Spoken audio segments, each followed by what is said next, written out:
kind of the overarching objectives for this plan? Well, to really move things forward, I think, was the overarching objective. If you recall, we had a Chaplain Schmitt Island master plan done in 2014 that was conceptual in nature, had a lot of great ideas, but we were finding that was just kind of sitting and not really much being done with it. And so what our group has decided to do was kind of take that plan and try and move it forward and get some steps toward implementation done. I think we've done that. It's going to be a long road, and there's going to be a lot of things that have to come into place in years to come, and this is definitely not an overnight process at all, but we've just started kind of putting some elbow grease into it, and I think we're having some success. Can you talk a little bit about kind of what the aim or the intent was with some of these kind of larger pieces of the plan, the boardwalk, the recreation tower, the Veterans Pond? Yeah, well, one of the main things is to really create a sense of place, like we talked about in the presentation, and get more people down there. It is such a beautiful area. Once you get it cleaned up, I think it's going to be even more so. And so we really want to increase, the number of people that go down there that find fun and interesting things to do.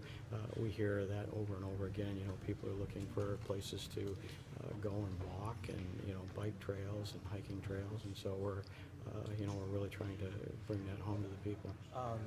In looking at the plan, I think it's an interesting plan. I think when you look at the Mississippi River and the resource and opportunity it provides for the city of Dubuque, I think we've seen some very interesting concepts here recently with the Southport, and now this one here now. And I think when you're looking at those things, you always want to try to find the best usage.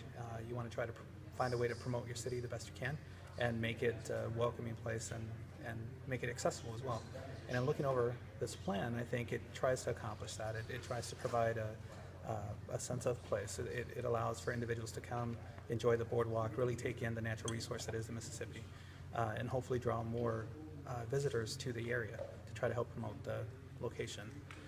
I know when you look at any planning, there's always potential changes that have to occur. And in this case, Miller Riverview Park is one that I've already started to see concerns from a lot of the citizens in our city. And I think, as we discussed today, if there's a way that we can look at this plan conceptually and try to find a way to have that still remain, I think we'd have a lot of happy citizens in Dubuque.